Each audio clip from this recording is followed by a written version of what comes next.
ಹಲವು ಸಂಘ ಸಂಸ್ಥೆಯವರು ಸೇರಿಬಿಟ್ಟು ನಾವೇ ಸ್ಟ್ರೈಕ್ ಮಾಡೋದು, ಹೋರಾಟ ಮಾಡೋದು.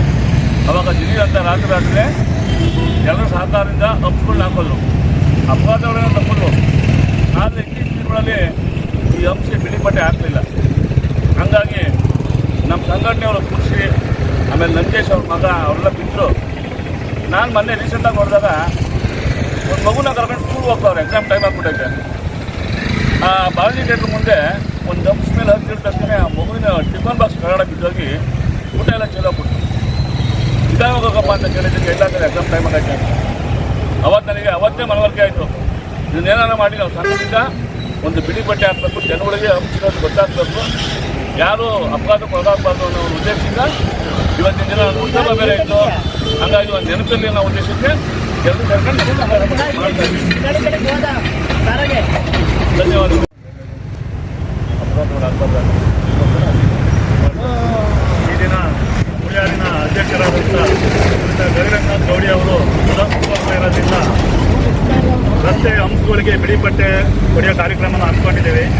ಏನಪ್ಪ ಅಂತಂದರೆ ಹಲವು ಸಂಘ ಸಂಸ್ಥೆಗಳೆಲ್ಲ ಸೇರ್ಕೊಂಡು ಈ ಹಂಪ್ಸ್ಗಳನ್ನ ಹಾಕ್ತಿದ್ವು, ಅನಾಹುತಗಳು ತಪ್ಪು. ಆದರೆ ಮತ್ತೆ ಹಂಪ್ಸ್ಗಳು ಸರಿಯಾಗಿ ಕಾಣ್ದೇ ಅನಾಹುತಗಳು ಸ್ಟಾರ್ಟ್ ಆಗ್ತಿದ್ವು. ಅದರಿಂದ ಎಲ್ಲ ಹುಡುಗರು ಸಂಘಟನೆಯವರೆಲ್ಲ ಸೇರ್ಕೊಂಡು ರಕ್ಷಣಾ ವೇದಿಕೆಯಿಂದ ಬಿಳಿ ಪಟ್ಟೆನ ಹೊಡೆದು ಸ್ವಲ್ಪ ಜನಗಳಿಗೆ ಗುರುತು ಸಿಗಲಿ ಹಂಪ್ಸು ಅನ್ನೋ ಉದ್ದೇಶಕ್ಕೆ ಕೆಲಸ ಮಾಡ್ತಾ ಇದ್ದೀವಿ.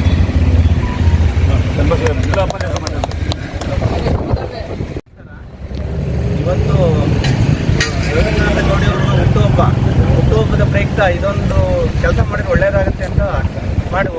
ಆಕ್ಸಿಡೆಂಟ್ಗಳು, ಅಪಘಾತಗಳು ಆಗ್ತಿದ್ವಿ ಇಲ್ಲಿ. ಅದು ಹಂಪ್ಸು ಹಾಕಿದ್ಮೇಲೆ ಬಿಳಿ ಪಟ್ಟೆ ವೈಟ್ ಹೊಡೆದಿರಲಿಲ್ಲ. ಹಂಗಾಗಿ ಇವತ್ತು ಮಾಡಬೇಕು ಅಂತ ನಮ್ಮ ರಕ್ಷಣಾ ವೇದಿಕೆಯಿಂದ ಎಲ್ಲರೂ ಸೇರಿ ಮಾಡೋಣ ಅಂತ ಅಂದ್ಕೊಂಡು ಹೀಗಾಗಿ ಮಾಡ್ತಾ ಇದ್ವಿ.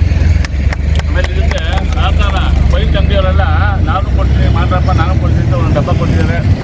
ಈ ಒಂದು ಕಾರ್ಯಕ್ರಮಕ್ಕೆ ಪಟ್ಟಣ ಪಂಚಾಯಿತಿ ತೋರಿಸಿದಂಥ ಮಂಜಣ್ಣ ಬಂದ್ದಾರೆ,